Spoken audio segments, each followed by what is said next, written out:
जय हिंद दोस्तों, लक्ष्य क्लासेज में आपका बहुत बहुत स्वागत है। दोस्तों आज हम लोग साझेदारी में पार्टनरशिप में क्लास 4 को देखेंगे।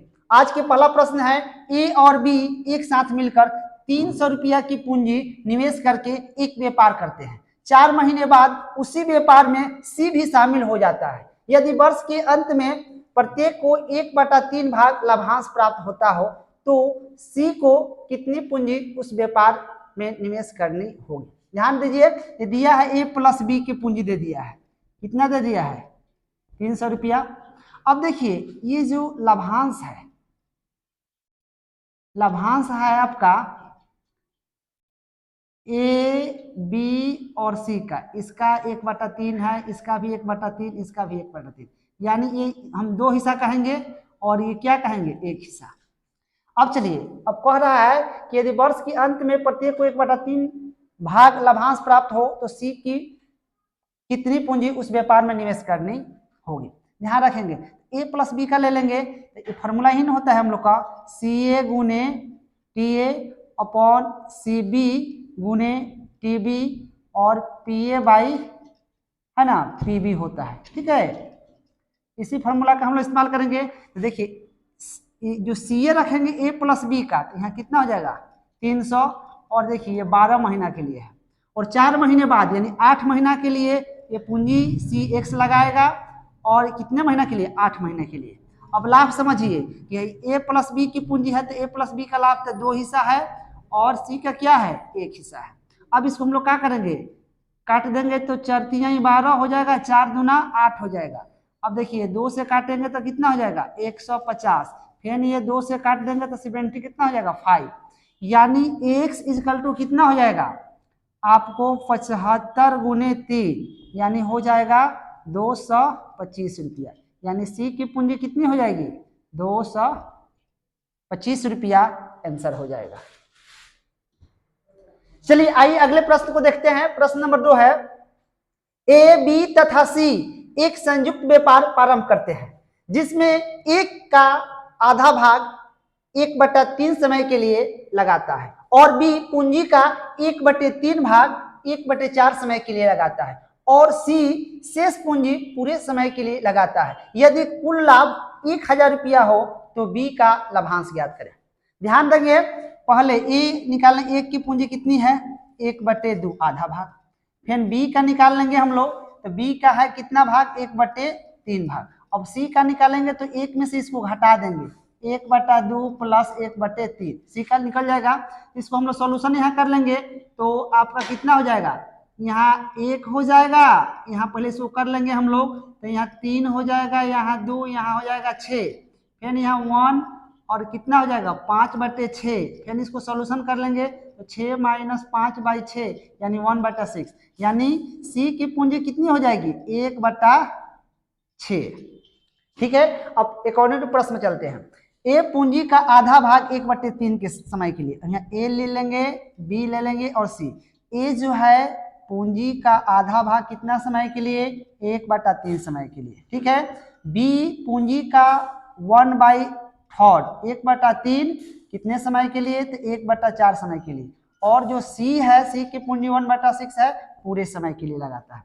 अब इसको सॉल्यूशन कर लेंगे तो कितना हो जाएगा? 1/6 हो जाएगा, 1/12 हो जाएगा, 1/6 हो जाएगा। देखिए 6 12 6 का एलसीएम कितना हो जाएगा? 12 हो जाएगा। अब ध्यान रखेंगे 12 में भाग देंगे 6 से तो 2 हो जाएगा, यहाँ 1 हो जाएगा, यहाँ 1, यहाँ क्या होगा? 6 दूना 12, 2 हो जाएगा। यानी ये लाभांश का अनुपात कितना हो गया? 2 1 2। अब देखिए 2 1 2 यानी कितना हो जाएगा? 5। और टोटल लाभांश कितना दिया है आपका? 1000।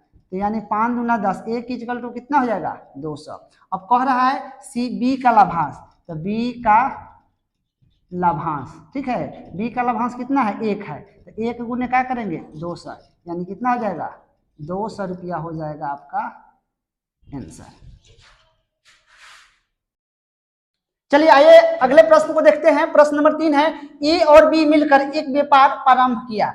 ए जिसकी पूंजी व्यापार में 4 महीनों तक लगी, उसने लाभांश के लिए 3/8 भाग का दावा किया। अगर बी की पूंजी 15 से 60 रुपया इसी व्यापार में 8 महीने तक लगी थी तो बताएं कि ए ने कितनी पूंजी लगाई थी।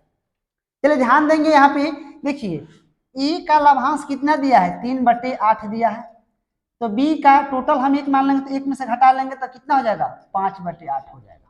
ठीक है, चलिए तो अब आगे हम लोग देखते हैं ये क्या है, लाभांश है। अब देखिए यही फॉर्मूला बताया है, सी ए गुने होता है टी ए, सी बी गुने होता है T B upon P A by होता है पी बी। चलिए फॉर्मूला का इस्तेमाल हम लोग करेंगे। तो ए ने हम मान लेंगे कि 100 रुपया पूंजी लगाई, ठीक है, कितने माह के लिए, 4 माह के लिए। बी ने कितनी पूंजी लगाई, 1560 रुपया, ये टोटल 8 माह के लिए।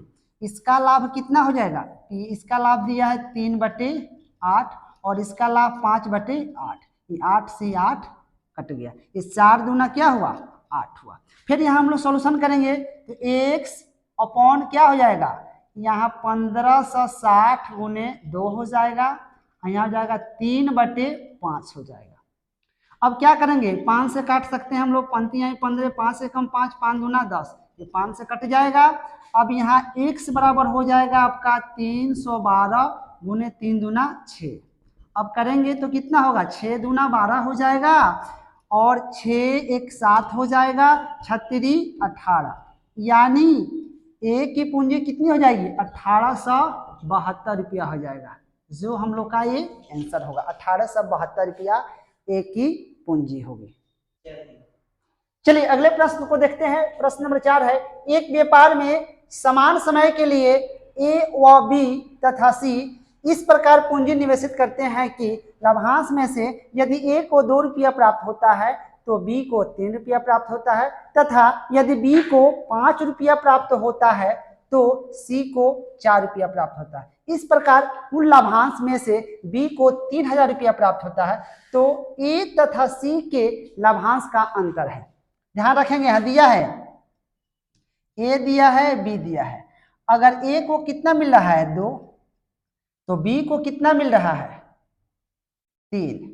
फिर अब देखिए बी दिया है और सी दिया है, यदि बी को 5 मिल रहा है तो सी को कितना मिल रहा है 4।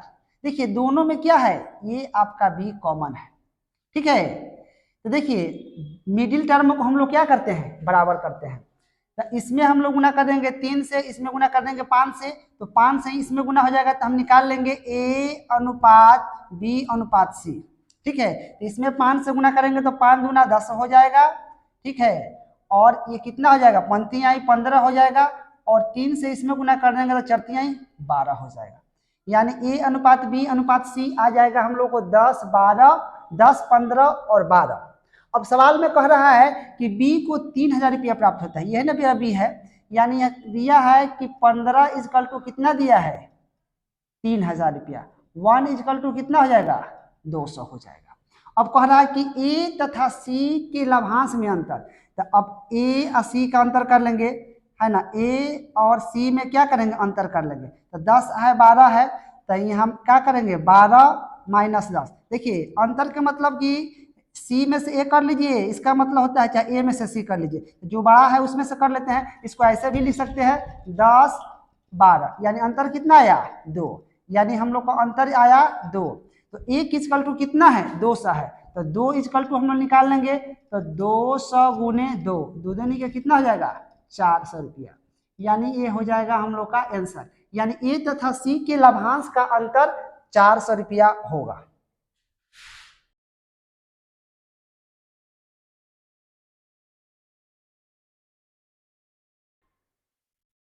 चलिए आइए अगले प्रश्न को देखते हैं। प्रश्न नंबर 5 है, राम तथा लखन ने मिलकर एक व्यापार प्रारंभ किया। इसमें राम ने लखन से तिगुना धन, लखन से दुगना समय के लिए निवेश किया। यदि कुल लाभ में से लखन को 4000 रुपया मिले हो तो कुल लाभ क्या है। देखिए ध्यान रखेंगे, दिया है आपको राम और क्या दिया है लखन दिया है, ये पूंजी लिख लेंगे हम लोग, पूंजी है ना। तो कह रहा है कि इसमें से राम ने लखन से तिगुना धन, तो यानी राम 3 लखन का धन 1, और समय कह रहा है, समय समझेंगे तो कह रहा है कि तिगुना धन लखन से दुगना समय के लिए, इस राम का समय 2 तो लखन का समय 1।